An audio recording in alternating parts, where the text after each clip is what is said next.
주일 예배 오신 여러분들을 주님의 이름으로 환영합니다. 다 같이 묵상하는 기도 함께 하시겠습니다.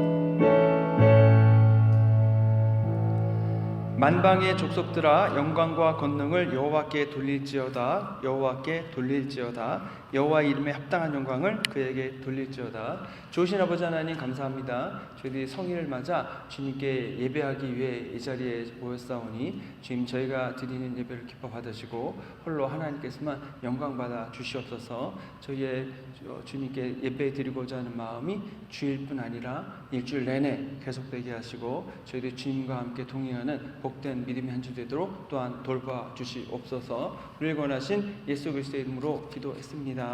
아멘. 자리에 일어나셔서 찬송가 37장 주 예수 이름 높이 함께 찬송하겠습니다.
교동문 32번 시편 71편 말씀을 함께 기독하겠습니다. 여호와여 내가 주께 피하오니 내가 영원히 수치를 당하게 하지 마소서.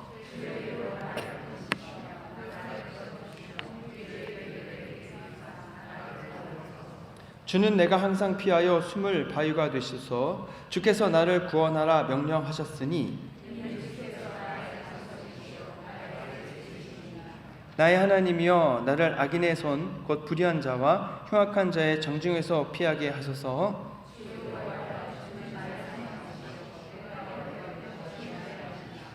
내가 모태에서부터 주를 의지하였으며 나의 어머니의 배에서부터 주께서 나를 택하셨사오니 아멘.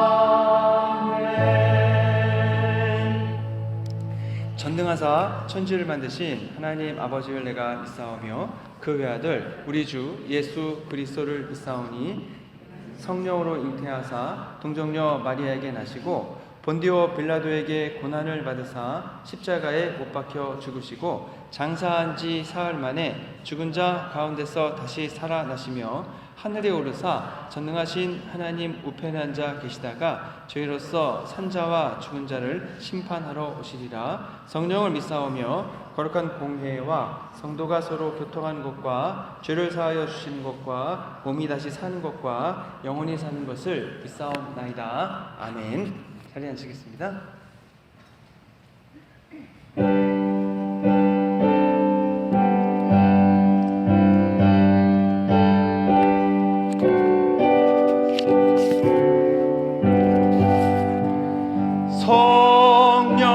성령이여 강림하사 나를 감화하시고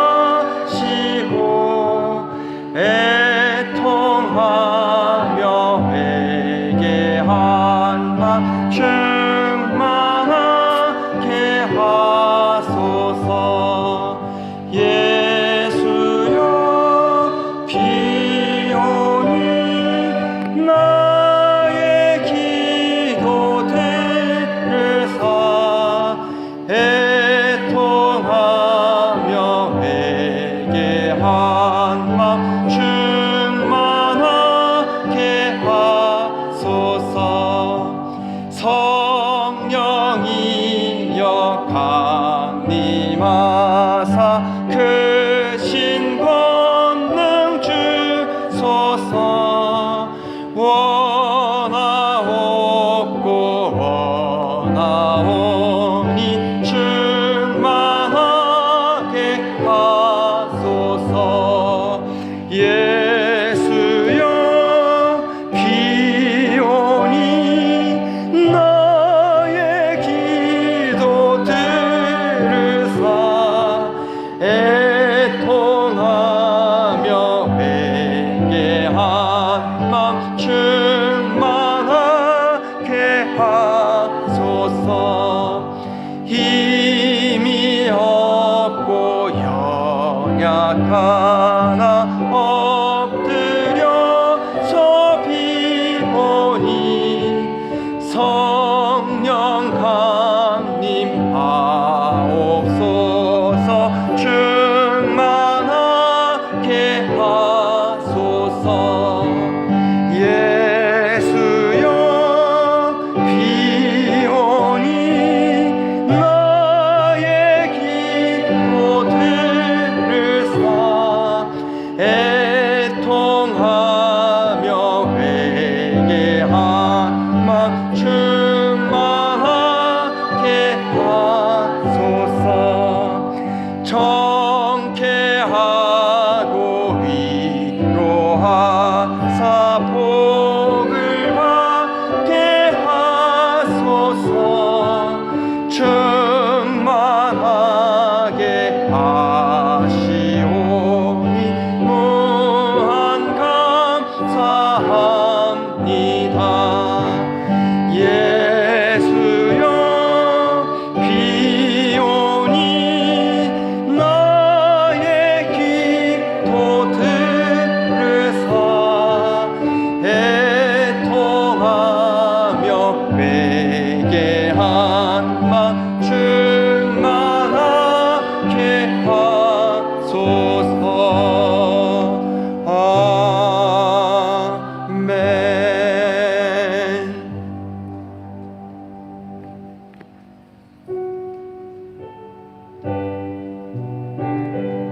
주께 경배드립니다.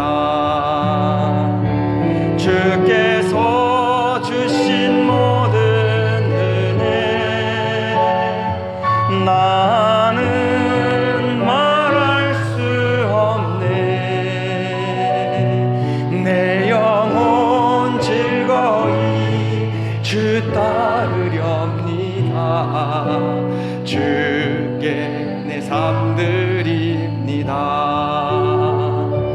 오직 주의 사랑에 매여 내 영 기뻐 노래합니다.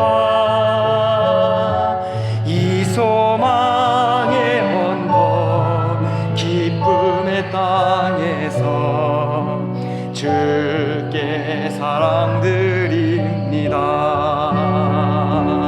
오직 주의 임재 안에 갇혀 내 영 기뻐 찬양합니다. 이 소명의 언덕 거룩한 땅에서 주께 경배드립니다. 주께서 주신 모든 은혜 나는 말할 수 없네. 내 영혼 즐거이 주 따르렵니다. 주께 내 삶 드립니다. 주께서 주신 모든 은혜 나는 말할 수 없네. 내 영혼 즐거이 주 따르렵니다. 주께 내 삶 드립니다.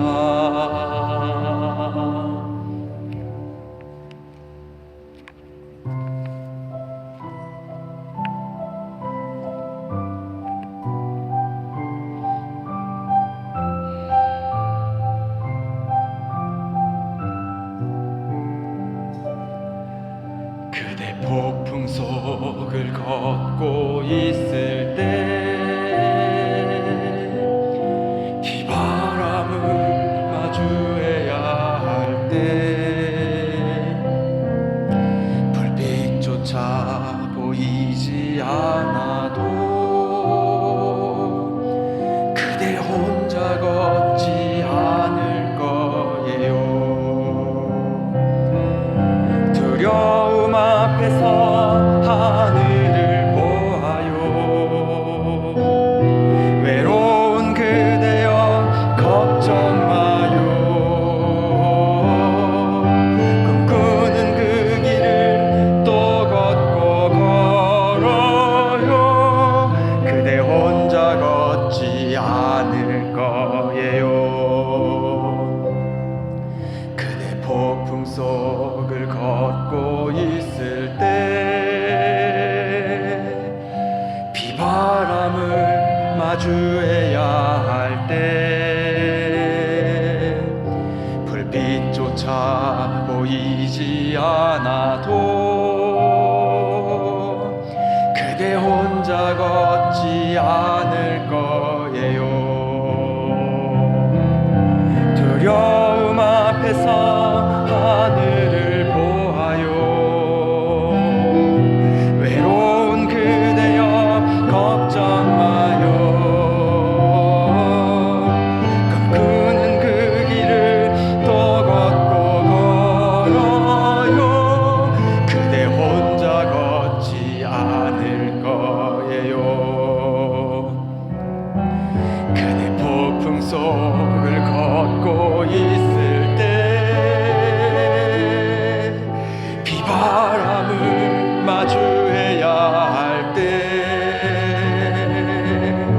불빛조차 보이지 않아도 그대 혼자 걷지 않을 거예요. 앞에서 하늘을 보아요. 외로운 그대여 걱정 마요. 꿈꾸는 그 길을 또 걷고 걸어요. 그대 혼자 걷지 않을 거예요. 그대 폭풍 속을 걷고 있을 때, 비바람을 마주해야 할 때, 불빛조차 보이지 않아도 그대 혼자 걷지 않을 거예요. 두려움 앞에서 하늘을 보아요. 외로운 그대여 걱정 마요. 꿈꾸는 그 길을 또 걷고 걸어요. 그대 혼자 걷지 않을 거예요.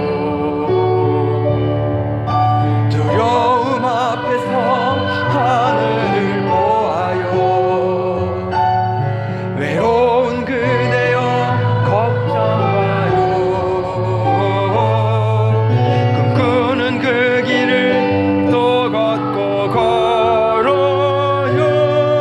그대 혼자 걷지 않을 거예요. 예, 다 함께 기도하겠습니다. 좋으신 아버지 하나님, 감사합니다. 오늘 저에게 귀하고 복된 예배를 주셔서 감사하고, 주님께 나와 찬양과 경배를 돌려드리기 원하오니 주님 함께 하시고 저희의 찬양과 영광을 기뻐 받아 주시옵소서. 알파와 오메가 되시고 사랑이 많으신 하나님께서 오늘 저희들과 함께 이 예배를 받아 주신 줄 믿습니다. 저희가 마음과 뜻과 정성을 다하여 하나님을 예배하기 원하오니 하나님께서 이 자리에 임재하시옵고 하나님 나라의 크신 복과 능력으로 저희들과 함께하여 주시기 원합니다. 하나님, 지난 한 주간도 저희들 지켜주시고 돌봐주신 은혜와 사랑에 감사를 드립니다.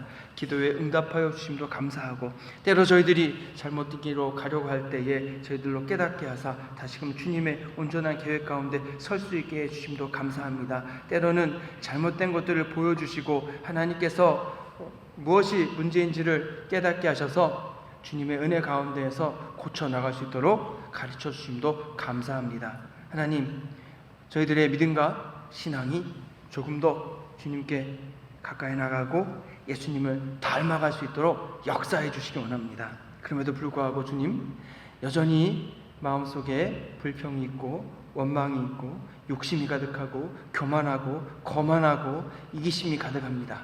하나님, 용서하여 주옵소서. 여전히 이기적이고 여전히 실수투성이입니다.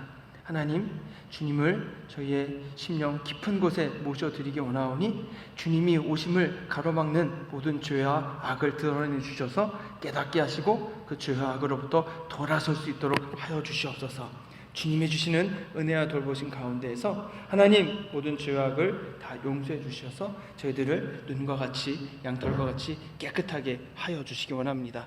오직 주님 주시는 돌보심 가운데 서게 하여 주옵시고 온전한 믿음과 신앙을 세워나갈 수 있도록 이끄시고 돌봐주시기 원하오니 주님 주는 은혜 가운데 저희들 온전한 믿음과 신앙을 세워나갈 수 있도록 이끄시고 돌봐주시기 원합니다. 성령 하나님 주시는 돌보심 가운데에서 온전한 저희들 굳센 믿음과 신앙을 세워갈 수 있도록 하여 주시기 원하오며, 하나님, 저희들 주님 앞에 나아가 간구하기 원하오니 저희에게 사랑과 지식의 총명을 더하여 주사 하나님을 믿고 섬길 수 있도록 이끄시고 돌봐 주시옵소서. 저희들의 믿음 생활과 신앙 생활 속에서 의의 열매를 맺어갈 수 있도록 이끌어 주시기 원하오며, 하나님께서 저희들 귀히 여기시는 믿음의 자녀들 될 수 있도록 이끄시고 돌봐 주시기 원합니다. 주님을 믿는 것과 아는 일에 열심을 다하게 하시고 악한 영들의 교육과 간사한 유혹에 빠지지 않도록 저희들 굳센 믿음을 세워나가도록 역사해 주시기 원합니다. 하나님의 역사하신 가운데에서 우리 마음 가운데에 있는 모든 죄악을 내려놓고 주님, 예수님 닮아가는 믿음을 세워나가도록 이끌어 주시기 원합니다. 하나님, 우리 성도님들에게 더욱더 능력과 은혜 가운데 역사해 주심을 통해 우리 성도님들 육신이 아프신 분들이 있습니다. 주님께서 만져주시고 치유해 주시고 고쳐 주시기 원합니다. 또 저희들 여러 가지 경제 문제, 직장 문제로 여러 가지 어려움을 가지고 있는 가정들이 있습니다. 주님께 나아가기 원하오니 주님 함께 하시고 문제가 해결되고 주님께서 주시는 치유와 회복의 역사가 가득하도록 이끄시고 돌봐 주시기 원하오니 주님 함께 하시고 이끌어 주시기 원합니다. 오직 주님만 믿는 믿음과 신앙을 가지고 저희들 나아갈 수 있도록 이끌어 주시기 원하오니 하나님 함께 하시고 온전히 주임신 돌보신 가운데에서 저희들 더욱더 주님을 찬양하고 경배하며 나아갈 수 있도록 이끄시고 돌봐 주시옵소서. 하나님 저희들 말씀을 나누고자 합니다. 말씀 가운데 은혜 주시기 원하오며 성령의 권능으로 함께하여 주사 우리 마음 가운데 있는 하나님 여러 가지 완고한 마음들을 주님 십자가에 못 박게 하시고 주님이시는 은혜와 용서한 가운데 저희들 깨닫고 나아가도록 이끌어 주시옵소서. 하나님 저희들 더욱더 주님 앞에 담대히 나가고 주님께 더욱더 기도의 자리로 나아가게 하여 주셔서 하나님께 아뢰는 모든 기도의 제목이 다 응답받는 복된 믿음의 역사가 가득하도록 역사해 주시옵소서. 또 우리 교회 학교와 또 유스 아이들 함께 예배하고 있습니다. 하나님 그 자리도 임재하셔서 우리 아이들 인격적으로 만나주시고 우리 아이들이 하나님께 예배드리는 그 예배를 기뻐 받으시고 하나님 우리 아이들 말씀 가운데서 하나님은 굳센 믿음 세워갈 수 있도록 역사하시고 돌봐 주시옵소서. 우리를 권하신 예수 그리스도의 이름으로 기도했습니다. 아멘.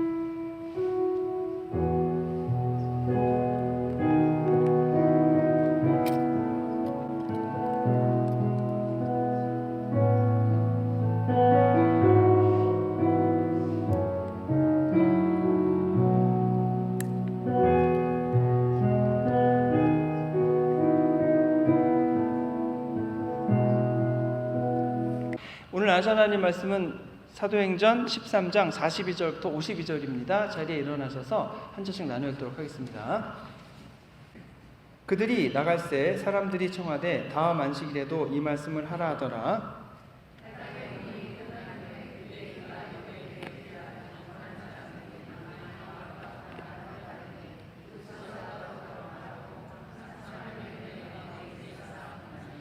그 다음 안식일에는 온 시민이 거의 다 하나님의 말씀을 듣고자 하여 모이니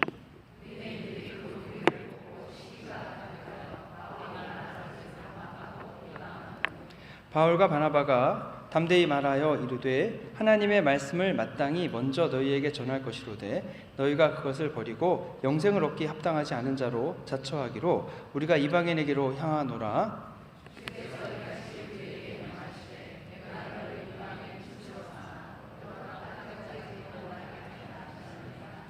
이방인들이 듣고 기뻐하여 하나님의 말씀을 찬송하며 영생을 주시기로 작정된 자는 다 믿더라.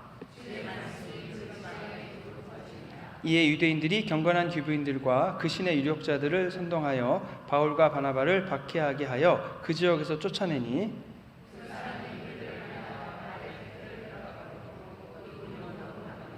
함께 읽겠습니다. 제자들은 기쁨과 성령이 충만하니라. 하나님의 말씀입니다. 자리에 앉으시겠습니다. 바울이 비시디아 안디옥으로 가서 회당에 가서 복음을 전했습니다. 예수 그리스도가 유대인들이 기다리던 메시아다 이런 설교를 했습니다. 저희가 지난주 설교를 잠깐 요약을 하면 예수님이 메시아인 증거가 뭔가라고 했을 때 사도 바울은 첫 번째로 세례 요한이 하나님께서 보내신 어린 양 그 메시아를 바로 예수님이라고 하셨습니다. 그러니 예수님이 메시아가 맞다 그렇게 얘기했습니다. 또 두 번째로는 선지자들이 예언한 내용들이 모두 예수님의 생애 가운데에서 이루어졌습니다.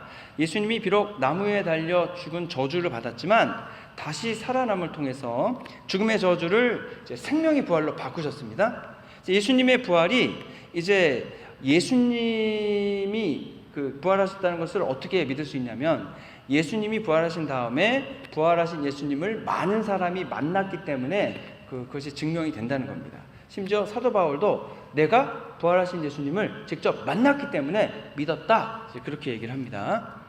그렇기 때문에 이제 부활에 참여하고 싶은 사람은 이제 죄 사함을 받아야 되는데 죄 사함을 받기 위해서는 이전에 성전에 제물을 끌고 가서 희생 제사를 드림을 통해 죄 용서를 받았습니다. 그런데 이제부터는 그럴 필요가 없고 예수님께서 우리의 죄값을 십자가에서 대신 치러 주셨기 때문에 예수님을 믿는 사람들은 모두 그 죄를 용서함 받게 되었습니다.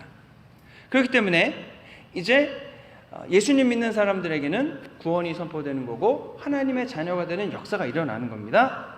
이렇게 복음을 선포했더니 사람들이 뭐라고 반응했냐면 다음 안식일에도 와서 이 얘기를 해달라. 그리고 유대인과 유대교에 입교한 경건한 사람들이 바울과 바나바를 따랐다라고 얘기합니다. 하나님의 말씀이 선포가 되니까 듣는 사람이 예수님의 말씀에 예수님의 복음에 반응을 하고 예수님을 믿는 역사가 일어나더라는 겁니다. 그러면 하나님 말씀이 선포되는 곳에 왜 이런 역사가 일어나는가? 그 이유는 바로 하나님의 말씀에 능력이 있기 때문에 그렇습니다. 말씀이 능력이 있게 되는 이유는 성령님께서 그 말씀을 사용하셔서 역사하시기 때문입니다. 세상 이야기를 아무리 하고 일상 이야기를 아무리 한다 그래도 성령님의 역사하심은 절대로 일어나지 않습니다. 하나님의 말씀을 들으면 그 말씀이 내 심령 한가운데로 들어옵니다. 내 말씀이 내 심령을 사로잡을 때에 그 말씀이 내 안에서 살아 움직이는 것을 경험하게 됩니다. 저희가 찬양할 때도 비슷한 일이 일어나는데 여러분 찬양을 하다 보면은 감동이 됩니다. 감동이 되면 나도 모르게 그냥 눈물이 흐르게 되고 또 가사 한 구절 한 구절이 나를 위한 말씀으로 받아들여지게 됩니다. 내 마음속으로 그 말씀의 가사들이 여러 가지 곡조들이 들어올 때에 하나님의 은혜가 폭포수같이 내 안에 들어오게 되는 것을 쏟아 부어져 들어오는 것을 알게 되죠.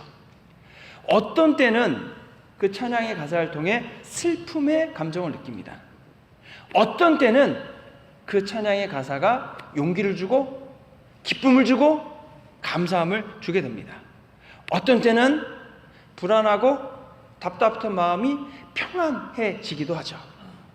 어떤 때는 찬양이 곡조 있는 기도라 그래서 찬양의 가사대로 하나님께 찬양하는 가운데 이대로 이루어 주십시오 라고 기도하게 됩니다. 하나님의 말씀을 접할 때도 사실은 같은 일이 일어나게 되어 있습니다. 말씀을 읽거나 들을 때 여러분 그 말씀이 하나님의 은혜가 내 심령 한가운데로 말씀을 타고 쏟아 부어져 들어오는 것을 경험하게 됩니다. 그래서 그 말씀이 내 생각과 내 마음 가운데에 남아있게 되는 거죠. 그래서 그 남아있는 말씀이 때때로 살아 움직이게 됩니다.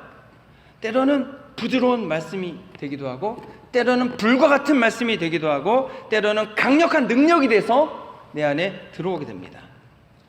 어떤 때는 완전히 낙심하고 좌절해서 아무것도 할 수 없을 때가 있는데 말씀 한 구절이 내 심령의 박힘을 통해서 그 말씀이 나를 바꿔서 나를 일으켜 주게 되기도 한다는 것입니다. 그리고 또 어떤 때는 말씀을 읽다가 이게 죄구나, 나의 안에 이런 문제들이 있었구나, 내가 이런 잘못들을 저지르고 있었구나 라고 깨닫게 하시고 그 말씀을 통해 나를 책망하시고 회개로 나아가도록 인도해 주시기도 합니다. 어떤 때는 있는 그대로 고백을 했더니 갑자기 그 말씀이 불이 돼서 나의 부족하고 모자란 부분들을 다 태워주심을 통해 정결하게 해주시는 것도 경험하게 됩니다.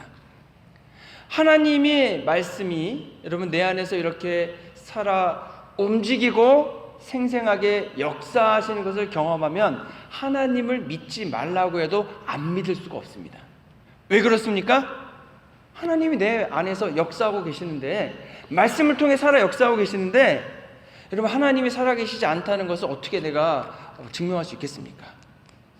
저는 하나님의 말씀을 통한 이러한 살아 역사하심이 저와 우리 성도님들 모두에게 매일매일 일어나기를 정말로 간절히 바랍니다. 근데 이제 목사님, 저는 성경 공부도 해봤고 성경도 읽어보고 목사님 보내주시는 거 맨날 듣는데 저는 그런 경험을 못했습니다. 그래서 그런 일이 일어난다는 것을 믿을 수가 없습니다.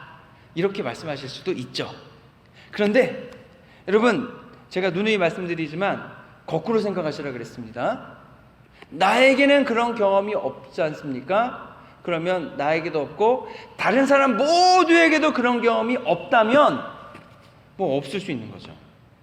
그런데 나는 없지만 다른 성도님들이 그런 경험을 하고 있다면 여러분, 그런 경험은 있는 겁니다. 내가 없다 그래서 다른 모든 사람들에게나 아니면 다른 곳에 없는 게 아닙니다. 내가 없다고 느껴지는 것은 나만 없는 거죠. 그거를 일반화해서 다른 곳에 적용한 다음에 나에게 없는 것을 그렇게 해석할 필요는 없다고 하는 겁니다. 여러분, 다른 사람들이 경험을 그렇게 하고 있으면 나의 자세는 어떻게 바뀌어야 되는가? 나도 그런 경험을 하고 싶다고 열망하는 겁니다. 그리고 하나님 앞에 나와서 하나님, 나도 그런 말씀의 능력을 경험하게 해주시라고 간절히 기도하는 겁니다. 한 번, 두 번 했다고 안 된다고 그냥 포기하는 것이 아니라 웬만하면 그런 경험을 주실 때까지 하나님께 나아가서 간구하는 겁니다. 그러면 정말로 주십니까? 제가 몇 번 기도했는데 안 주시던데요. 걱정하지 마십시오. 다른 분들도 다 그랬습니다. 그런데 다른 분들도 어느 날 그러한 능력을 경험하는 날이 왔을 뿐입니다. 나에게는 아직 안 왔을 뿐입니다. 기도하고 하나님께 간구하면 그 어느 날 되었을 때에 하나님의 말씀이 내 안에 들어와 살아 역사하시는 것을 경험하게 될 줄로 믿습니다. 저희가 지난 학기에 세포드 라이프라는 성경 공부 교재를 가지고 1권과 2권을 공부했습니다. 이 교재, 제가 저번에도 말씀드렸지만 제가 에즈벨에서 공부할 때에 이 교재를 운영하는 그 곳의 대표분이 오셔서 세미나를 해주셨어요. 그래서 제가 거기 참여해가지고 그냥 배우게 된 겁니다. 근데 이제 저희 교회에서는 여지껏 안 했었습니다. 왜냐하면 제가 볼 때는 교재가 너무 쉬워가지고 이게 뭐 되겠어? 그러고 안 했는데 이제 막상 해보니까 성도님들이 거꾸로 너무 좋아하시는 거예요. 왜냐면 이제 그 밑에 답이 다 나와 있으니까 이제 예습을 하기가 좋으신 거죠. 다 예습을 하고 오시니까 오히려 나눌 수 있는 게 많고 이제 우리가 배울 수 있는 게 더 많아지던 것 같습니다. 그래가지고 이제 보니까 이번에 또 알게 된 게 똑같은 교재를 사용하는데 운영하는 단체가 하나가 더 있는 겁니다. 그래가지고 그 단체에서 여러 가지 인도법을 알려준다 그래서 이번에 온라인으로 제가 세미나를 들었습니다. 세미나를 들어가지고 이제 보니까 뭐 내용은 별반 다르지 않는데 운영점에 있어서 강조점이 좀 달랐습니다. 어떻게 다르냐면 이제 뭐 알고 있던 거긴 하지만 숙제를 반드시 해 오도록 해야 한다. 숙제를 해오지 않는 분이 계실 때는 나머지 그 성경 공부하시는 분들이 그분이 숙제를 그 자리에서 다 할 때까지 기다려줘라, 이렇게까지 얘기합니다. 그래서 숙제를 다 해오신 상태에서 이제 나누라고 하는 겁니다.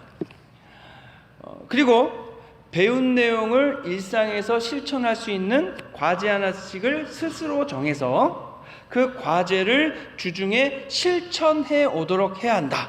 근데 이것을 반드시 해오게 해야 된다. 이렇게 이제 안내를 해줬습니다. 저의 문제는 어디에 있었냐면 요 지점에서 있었다는 것을 발견한 거죠. 저는 굉장히 여러분 너그럽고 이제 착하고 우리 성도님들 친화적인 목사입니다. 그래가지고 성도님들이 숙제를 안 해오셔도 괜찮습니다, 다음에 해오시죠. 그랬더니 숙제를 더 안 해오시더라고요. 또 이제 실천 과제 안 해오시면은 뭐 못 해오실 수도 있죠. 다음에 해오세요. 그랬더니 또 안 해오시고, 성도님들이 숙제를 안 해오시니까 준비가 안 되셨으니까 저는 또 이제 욕심이 그래도 이 내용을 다 알려드려야 되니까 이제 성도님들이 스스로 배우고 나눌 수 있도록 하는 게 아니고 제가 일방적인 강의를 하게 되고, 강의를 하게 되니까 성도님들이 들어서 그런 내용이 있다는 건 알지만 여러분 그 내용이 내 생활에 접목되지 않고 배우지 못하게 되다 보니까 그냥 알고 지나는 것으로 그냥 끝나버리게 되는 겁니다.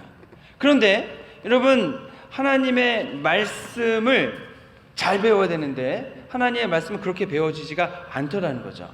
저는 성도님들을 배려하는 착하고 너그러운 인도자인 줄 알았는데 성도님들이 하나님 말씀을 잘 배우지 못하도록 이끄는 아주 나쁜 인도자였다는 것을 그래서 이제 세미나 기간 동안 깨닫게 됐습니다. 그래가지고 이제 세미나 끝나면서 결심을 했습니다. 이제는 매뉴얼대로 하자. 숙제는 다 해오셔야 된다. 성도님들 스스로 나누도록 하자. 그래가지고 저희가 지난번에 1권 끝내신 분들 중에서 이제 방학이 5, 6, 7, 3개월이나 되니까 너무 깁니다. 저희들은 그래서 성경 공부를 더 하고 싶습니다. 그래가지고 몇 분이 지금 2권을 하고 있는 중이었습니다. 그래서 그분들에게 세미나의 결과를 말씀드리고 성경 공부를 매뉴얼대로 하겠습니다 라고 말씀을 드렸습니다. 그래서 그분들은 열의가 있는 분들이라 알겠습니다 그러고서는 이제 매뉴얼대로 하는 겁니다. 그래서 성경 공부를 하고 그다음에 끝날 때에 우리가 이 배운 내용을 가지고 한 주간 어떠한 실천 과제를 정해서 우리가 하면 좋겠습니까? 그랬더니 이제 한 분이 이제 일주일 동안 아침 금식 기도를 했으면 좋겠다. 이제 그분의 사정을 얘기하시는데 금식 기도를 하고 싶은데 금식 기도를 하면은 안 되더래요. 네. 어떻게 하다 보면 또 먹게 되고 또 이제 배가 더 고파오게 되고 그러니까 못했대요. 그래서 이번에 아침 금식 기도를 같이 했으면 좋겠습니다. 근데 이제 금식 기도를 할 때에 저희가 배운 내용이 있으니까 그 배운 내용과 접목을 시켜야 되거든요. 그래서 금식 기도를 하면서 우리 몸이 불편하신 성도님을 위해서 기도하기를 원합니다. 그래서 그렇게 하시기 바랍니다. 근데 저는 이번 주간이 휴가 기간이기 때문에 저는 금식을 하시는 자신이 없으니까 일단 이번 주는 성도님들만 금식을 하시고 다음에 할 때는 참여하겠습니다. 그렇게 말씀드렸거든요. 그리고 와서 이제 성경 공부를 하는 겁니다. 그랬더니 너무 좋아하시는 겁니다. 금식을 일주일에 아침 금식을 다 하셨다는 거죠. 그리고 기도하셨다고 하는 겁니다. 그리고 그 다음 주는 또 다른 이제 실천 과제를 정하자 그랬는데 뭐라고 정하셨냐면은 1시간씩 기도하기를 원합니다. 여러분 1시간씩 기도하는 게 쉬울까요? 어려울까요? 네, 기도했더니 열심히 기도를 다 했는데 1분 지났어요. 그런 분들은 어렵게 보이시죠? 근데 어렵습니다. 1시간 하는 건. 그런데 1시간 기도를 하겠다고 정하시고 기도를 하는 겁니다.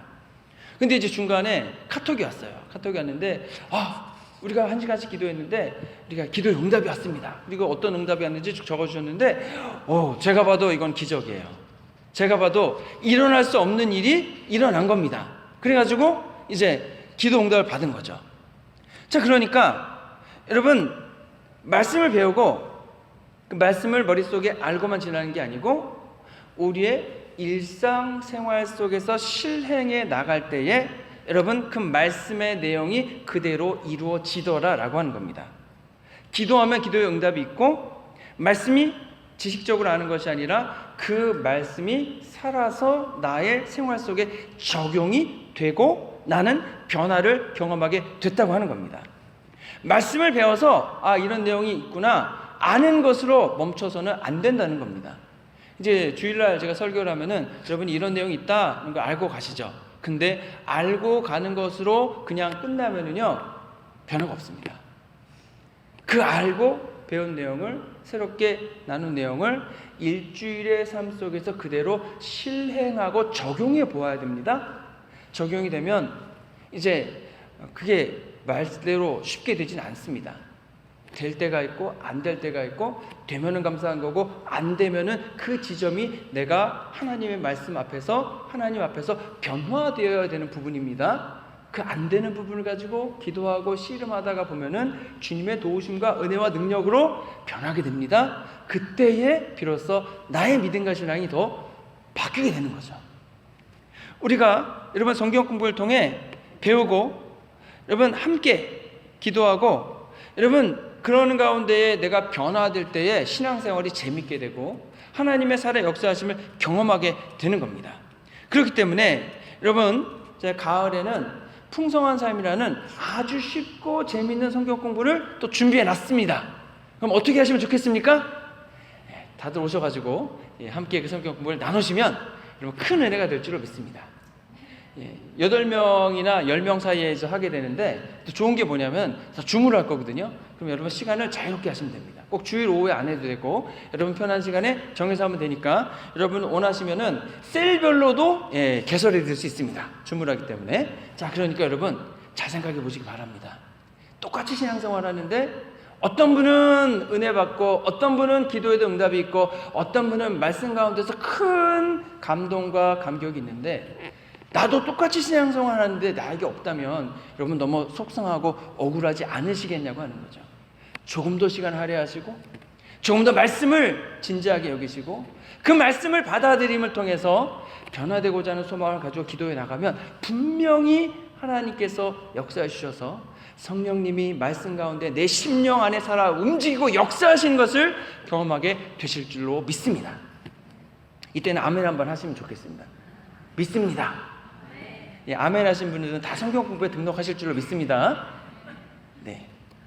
이 BCD 안디옥에 이제 많은 분들이 바울이 전한 말씀을 듣고 여러분 믿고 받아들였습니다. 그런데 반대로 여러분 일단의 유대인들은 바울이 말한 것을 반박하고 비방했다라고 적고 있습니다.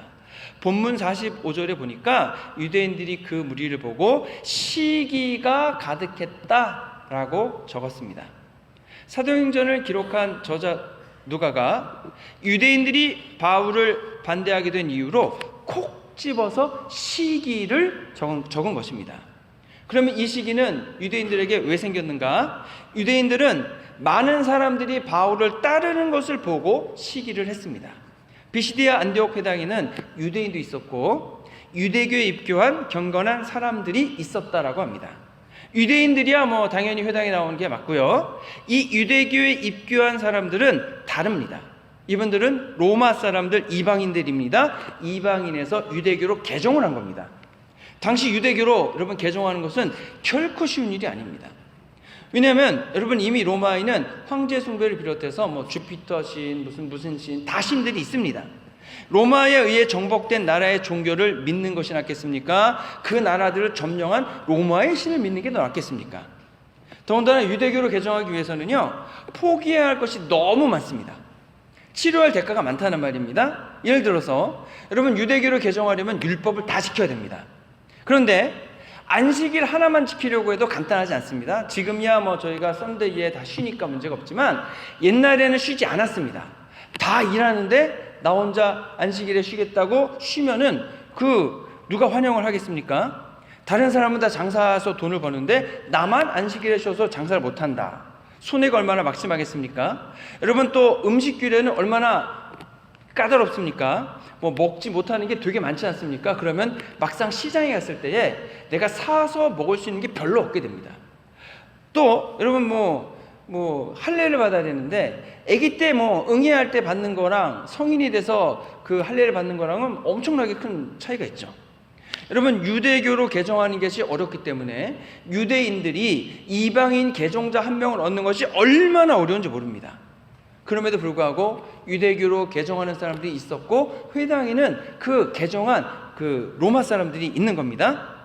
그런데 이 사람들이 바울이 한 주 딱 와서 설교를 했는데 자기들의 가르침을 떠나 바울의 가르침을 따르는 겁니다. 얼마나 속이 상하고 화가 나고 시기와 질투가 일어났겠냐라고 하는 겁니다. 바울의 기독교가 자기들의 유대교 사람들을 다 뺏어가는 겁니다. 나만 가져야 되고 나만 소유해야 되는데 나만 가지고 있던 사람들을 바울이 다 가져갔으니까 이 지점에서 문제가 생긴 겁니다.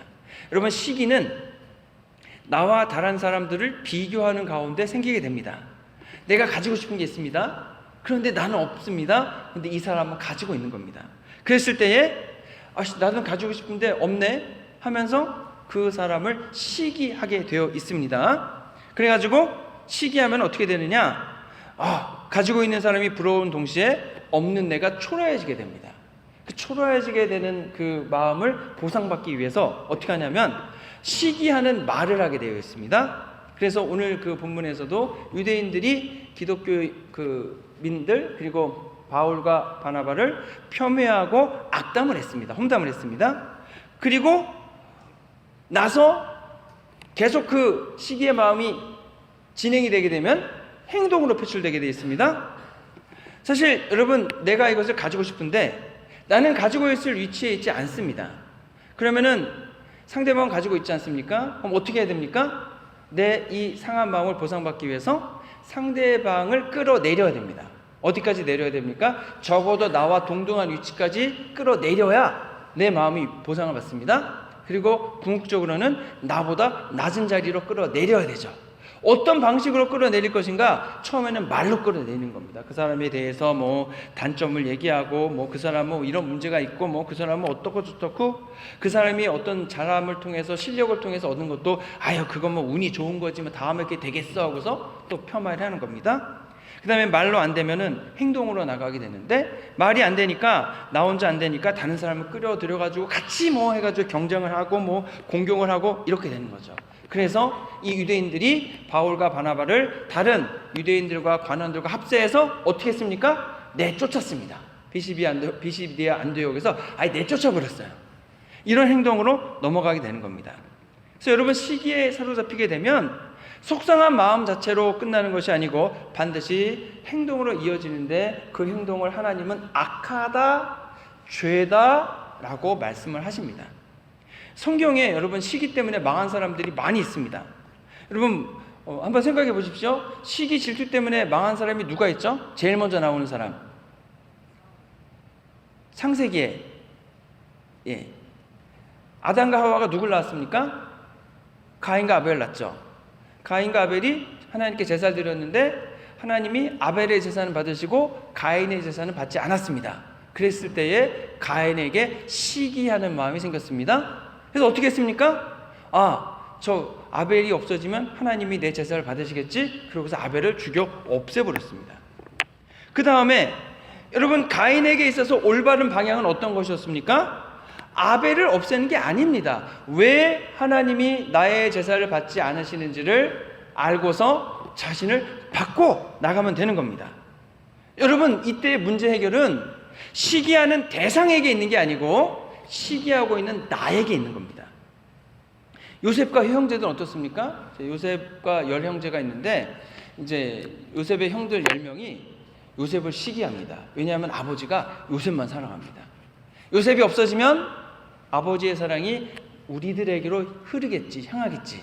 처음에는 그래서 요셉을 죽이려고 하다가 그래도 형제인지라 요셉을 아버지의 사랑을 받을 수 없는 곳으로 격리시키는 겁니다. 그래서 노예로 팔아버렸다고 하는 겁니다. 사울왕도 마찬가지입니다. 다윗이 골리앗을 물리쳤을 때까지만 해도 좋습니다. 왜냐하면 다윗이 그냥 계속 자신의 위신을 깎아먹고 있는 골리앗을 물리쳤으니까 내 부하 장수가 승리했으니까 내 승리죠. 위신이 높아졌습니다. 그런데 이내 다윗이 계속 전쟁에서 승리하자 사울이 죽인 자는 천천히요, 다윗이 죽인 자는 만만입니다. 이런 말이 나오니까 거기서 시기가 났습니다.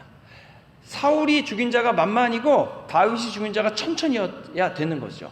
그래서 그 다윗을 없애버리기 위해서 창을 던지기도 하고 병사를 파견하기도 하는 겁니다. 예수님의 제자들이라고 특별히 다르지도 않았습니다. 요한의 어머니가 예수님께 로비를 했습니다. 예수님이 세우신 나라에 있을 때 제 두 아들을 예수님의 좌편과 우편에 앉게 해주십시오. 그랬더니 제자들이 벌떡 일어나가지고 엄마 찬스가 웬 말이냐, 공정기에 보장하라, 그리고 막 난리가 났습니다. 다 시기 때문에 일어난 일들이죠. 여러분, 시기하게 되는 것이 뭐가 문제인가? 시기는 여러분, 내가 가지지 않은 것을 가지고 있는 그 사람과의 관계에서 끝나는 게 아닙니다. 왜냐하면 우리는 하나님을 믿고 있기 때문에 이 시기의 관계는 바로 하나님과 나 사이의 관계로 이제 연결되어 있기 때문에 그렇습니다. 하나님은 나와 함께 계시고 나에게 필요한 일용할 양식을 모두 공급해 주십니다. 그런데 다른 사람을 시기한다는 말은 하나님께 뭐라고 말하는 거냐면, 하나님 왜 내게는 그것을 주시지 않습니까? 라고 따지는 겁니다. 하나님께서 내게 주신 것으로 만족을 못한다는 말입니다. 그러니까 하나님이 뭐라 말씀하시든 상관없이 내가 원하는 것을 얻기 위해서 나는 열심히 다하겠습니다, 이렇게 얘기하는 거죠. 그래서 성경은 시기를요, 인간의 죄성에서 나오는 아주 나쁜 감정이라고 지적하고 있습니다. 갈라디아서 5장 19에서 21절 말씀을 같이 한번 읽어보겠습니다.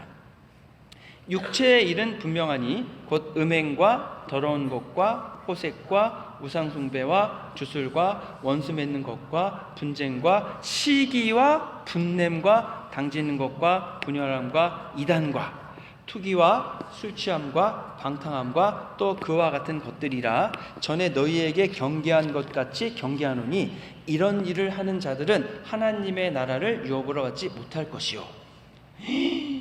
하나님의 나라를 유업으로 받지 못하는 일 중에 뭐가 들어있어요? 시기가 들어있다는 거예요. 시기. 아니 목사님 너무한 거 아닙니까? 뭐 시기 좀 했다고 뭐 천국에 못 가요? 이렇게 말씀하실 수 있지만 여러분 그 시기로 끝나는 게 아니고 시기는 반드시 말과 행동으로 표출되기 때문에 문제가 있다는 겁니다. 여러분 하나님께서 주시지 않은 것을 부러워하면서 인간적인 방법으로 그것을 얻게 됩니다. 문제는요, 여러분 지금 내게 없는 것을 시기하는 거지 않습니까? 내게 없는 것을 아무리 얻으려고 해도 못 얻습니다. 왜냐하면 이미 얻을 수 있는 거면 얻었겠죠. 근데 내 힘과 능력으로 못 얻으니까 없는 건데 다른 사람이 가지고 있으니까 그게 셈이 나는 거지 않습니까? 자, 그렇다면 여러분 하나님께서 허락하시지 않은 방법을 써야 되고 하나님께서 허락하시지 않은 방법들은 다 죄입니다. 시기하게 되면 결국 하나님 앞에서 죄를 짓게 됩니다. 여러분 대표적인 예가 무엇입니까? 시기가 여러분 아무것도 아닌 것 같지만 시기 때문에 가인은 아벨을 죽였고 요셉 형들은 요셉을 팔았고 사울은 다윗을 죽이려고 하다가 본인이 전쟁터에서 전사하게 되었다는 거죠. 여러분 그러면 시기와 이 질투 또는 투기를 없애기 위해서 어떻게 해야 되는가? 여러분 우리의 시선을 시기하는 그 사람에게로 향하는 것이 아니고 우리의 시선을 하나님께로 향해야 합니다. 오늘 본문을 보면 바울의 설교를 통해서 많은 유대인들과 유대인으로 개종한 사람들이 예수님 믿는 기독교인들이 됐습니다. 자, 그러면 이 예수님 믿게 만든 이 일을 누가 했습니까? 바울과 바나바가 함께 협력해서 복음을 전해서 이루어졌죠. 근데 실제로 그들을 바꾸신 분은 바로 성령 하나님이십니다. 자, 그러면 유대인들이 지금 바울과 자신들을 비교해서 바울이 이제 말을 설교를 해가지고 이제 유대인들이 또는 경건한 유대인들 유대인으로 교로 들어온 분들이 믿었으니까 이제 바울을 몰아내면은 된다 이렇게 여기는 겁니다. 그런데 실제로는 누구를 몰아내야 되는 겁니까? 바울을 통해서 역사하신 성령님을 몰아내야 되는 겁니다. 하나님께서 자기들이 믿는 유대교라는 종교 체계를 통해서 역사하시면 유대교를 믿으면 됩니다. 그런데 지금 하나님이 바울을 통해서 성령님을 통해 역사하신다면은 여러분 성령님을 믿는 것이 맞다고 하는 겁니다. 두 체제를 비교해야 되는 거죠. 성령님을 통해 역사하신다면은 성령님의 역사하심을 인정하고 받아들여야 되는 겁니다. 시기하고 공격하는 일이 아니라고 하는 겁니다. 이것들이 여러분 저희들의 신앙생활에서도 그대로 적용된다는 것이죠. 여러분 뭔가 부러운 것이 있습니까? 부러우면 지는 거다라고 하는데 뭐 그럴 수도 있고요. 근데 여러분 부럽다는 감정은요, 인간이면 누구나 모두 다 갖는 감정입니다. 애들도 그렇고요, 어른도 마찬가지입니다. 그 애들 같은 경우에 학교에 가서 이제 운동을 잘하는 애들 얼마나 부럽습니까? 저는 개발입니다, 여러분. 발로 하는 운동은 제대로 하는 적이 없어요. 체육을 숨어진 적이 한 번도 없어요. 그래서 운동 잘하는 사람들이 얼마나 아이들이 부러운지 몰라요. 근데 뭐 저한테는 없는 걸 어떻게 합니까? 예. 시기에 받자죠. 공부 잘하는 아이들이 얼마나 부러운지 모릅니다. 저는 학교 다니면서 1등을 해본 적이 없어요. 그래서 1등하는 아이들이 너무 부러워요. 예. 또 여성분들은 이쁜 여자분들 보면은 뭐 부러울까요? 또 어른이 됐을 때 부러운 게 얼마나 많습니까? 어떤 분은 이제 차 얘기를 많이 하세요. 어떤 분은 무슨 차를 타고 오셨고 그분은 그 차가 부럽다고 하시는 얘기예요. 실은 뒤돌아보면 어떤 분은 뭐 집을 또 어떤 집에 갔더니 크고 좋더라는 거예요. 그 얘기는 뭐냐면 그 집이 부럽다는 겁니다. 여러분 모두가 부러운 것이 다 있습니다. 왜냐하면 우리 완벽하지 않고 다 가지지 않았기 때문에. 그런데 여러분 부러운 감정은 그냥 부러운 감정일 뿐입니다. 그 부러운 감정이 시기가 되고 투기가 되면은 문제가 되는 겁니다. 그래서 부러운 감정이 있을 때는 거기서 딱 멈추셔야 됩니다. 시기로 발전하시면 안 됩니다. 그래서 부러운 감정이 생기시면은 그 부러운 감정을 가지고 그냥 내가 품고 있으면 시기로 발전하니까 어떻게 하느냐, 그 부러운 감정과 부러운 내용을 가지고 하나님께 가시는 겁니다. 하나님께 가셔가지고 그냥 다른 사람을 시기하고 질투하는 걸 통해서 하나님한테 원망하고 불평하지 마시고 그냥 바로 하나님께 가져가서 하나님, 저 이러이러한 거 부러워요, 저도 이거 주세요 라고 간구하시면 됩니다. 하나님 주실까요, 안 주실까요? 저는 주신다고 믿습니다. 그리고 대신 시간은 좀 걸릴 수 있어요. 근데 여러분 그렇게 기도하시면은요, 여러분 각오하실 게 하나 있습니다. 뭐냐면 하나님이 내게 그걸 주시려고 하면은 하나님은 뭘 보시냐면은 내가 그것을 받을 만한 준비가 되어 있는가를 보십니다. 내가 그걸 받았을 때에 준비가 되어 있지 않으면 소용이 없기 때문에 하나님 그걸 주십시오 라고 여러분이 기도하시면은 하나님이 제일 먼저 뭐 하시냐면 그거를 바로 주시는 게 아니고 그것을 받아서 잘 쓸 수 있는 준비를 먼저 해 주십니다.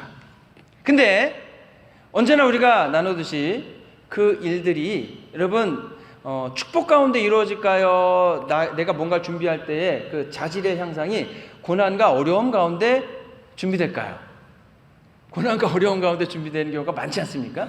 그래서 우리가 여러분 잘 보셔야 돼요. 하나님 저게 부럽습니다, 내게 주십시오 라고 기도할 때 그러면 나는 그것을 받았을 때에 잘 유지하고 그 주시는 복과 은혜가 나를 파괴하지 않을 수 있는 그런 내적인 인격적이고 신앙적인 준비가 되어 있는가를 먼저 봐야 됩니다.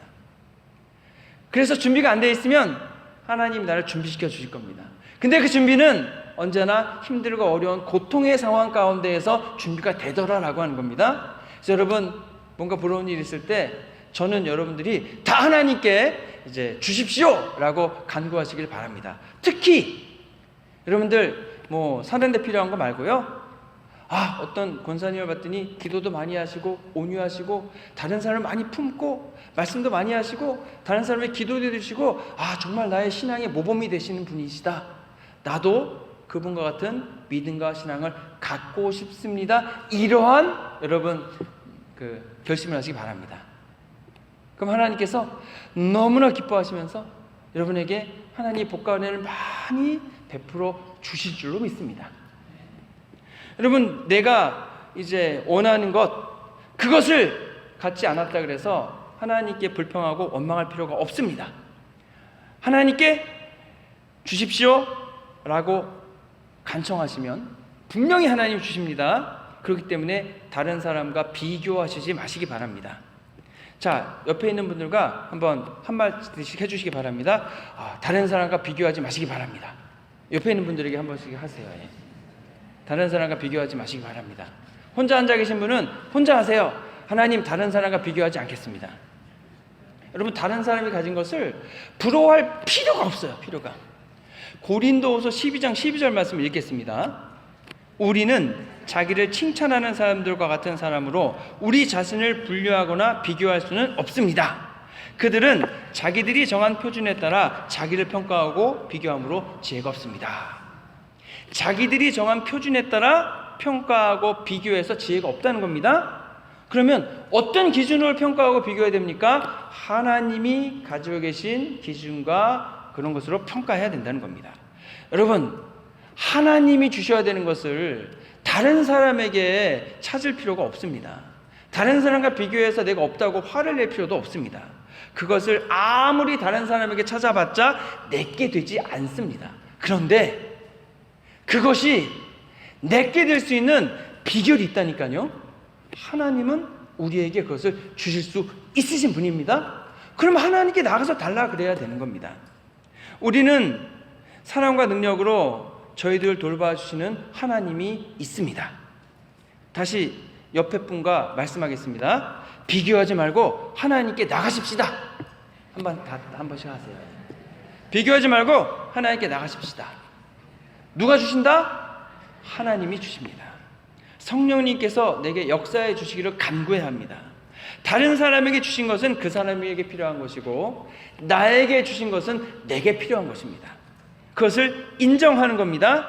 그렇기 때문에 여러분 내게 필요한 것이 있으면 하나님께 구하면 하나님이 넉넉하게 누르고 막 흔들고 쌓아서 주신다고 하는 겁니다.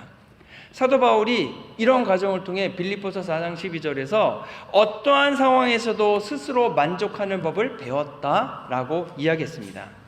현재 내게 주신 것을 감사하고 또 성령님께서 주시는 권능을 받아 여러분 주님이 맡겨주신 사명을 감당하다 보면 또 필요한 것이 생길 겁니다. 그럼 주님께 기도하면 또 주실 겁니다. 그럼 그 주신 거 가지고서 또 주님의 일을 하는 겁니다. 그렇게 단련되고 연단되다 보면은 더 이상 필요한 것이 없는, 스스로 모든 것을 만족하는 그러한 경지에까지 다다르게 될 줄로 믿습니다. 우리 모두 다 같이 주님이 주시는 은혜와 돌보신 가운데에서 스스로 자족하는 법을 배울 때까지 믿음과 신앙을 연단하여서 주님이 맡겨주신 사명을 잘 감당하고, 그리고 주님이 잘했다 칭찬해 주시는 데까지 나아가서 여러분 기쁨과 감사함이 가득한 복된 믿음 생활과 신앙 생활 되는 저와 여러분 되시기를 주님의 이름으로 축원합니다. 기도하겠습니다. 주님 감사합니다. 주님의 말씀이 저희들의 심령 한가운데에서 저희들을 변화시키게 되고 저희들이 살아 역사하시는 주님의 말씀을 경험하도록 하여 주옵소서. 또 주님, 저희들이 기도합니다. 시기하고 질투하고 원망하는 것이 아니라 나의 삶의 모든 문제를 변화시키고 내가 필요한 모든 것을 가지고 계신 하나님께 나아가 주님이 주시는 은혜와 돌보심으로 나의 삶을 채우고 또 그 주신 것으로 다른 많은 분들에게 우리의 돌봄으로 또 주님의 사랑을 나누어주는, 또 복음을 전해주는 귀한 믿음의 끈들로 삼아 주시옵소서. 우리를 원하신 예수 그리스도의 이름으로 기도했습니다. 아멘. 준비하신 예물을 주님께 드리겠습니다.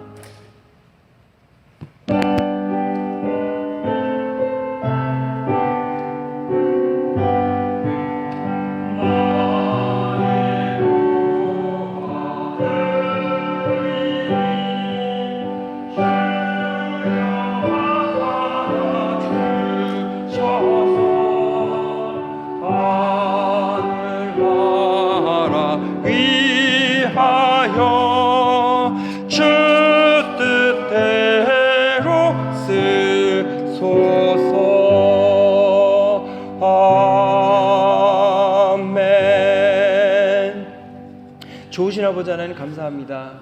저희가 주님을 예배로 나오며 귀한 예물을 준비해 드립니다. 우리 성도님들 예물을 준비하기 위해 정말로 귀하고 하나님 값진 땀방울을 흘리고 수고를 다하였습니다. 하나님 이 귀한 예물을 기쁘게 받으시고 30배, 60배, 100배의 믿음의 결실을 얻도록 하여 주시옵소서.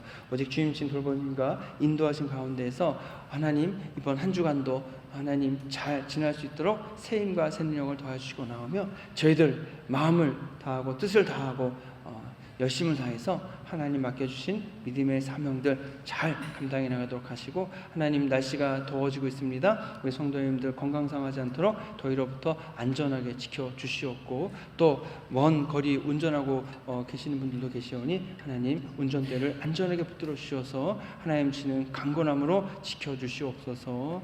또 우리 아이들도 더욱더 강건하게 지켜주시고, 또 주임신 은혜 가운데서 저희들 아이들을 위해서 더욱더 기도하고 아이들의 신앙과 믿음을 세워주기 위해 더욱더 열심을 다하도록 인도해 주시옵소서. 우리를 원하신 예수 그리스도의 이름으로 기도했습니다. 아멘. 자리에 일어나셔서 결단 찬송 함께 하시겠습니다.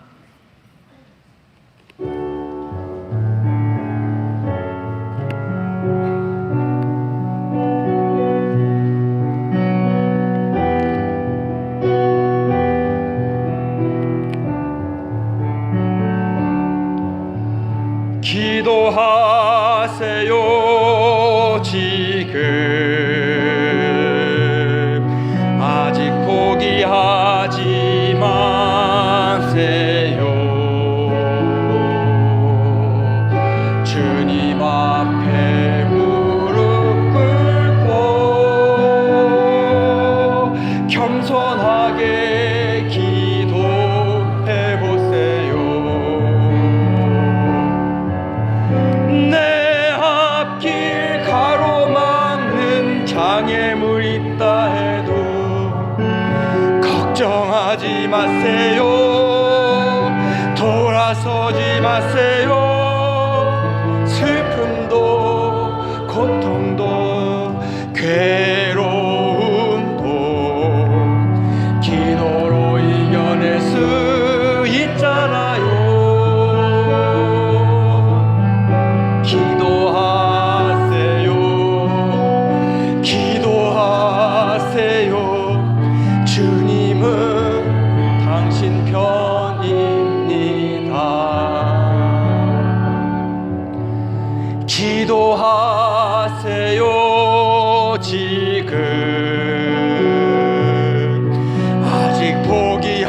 절망하지 마세요.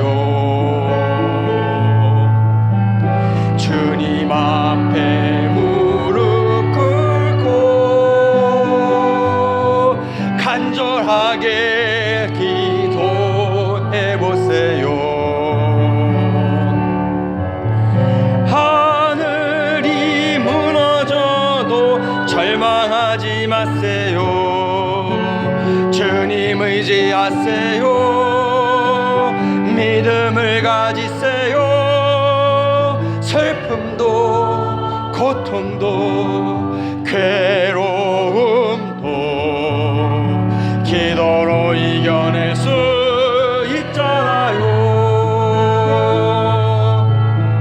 기도하세요. 기도하세요. 주님은 당신 편입니다.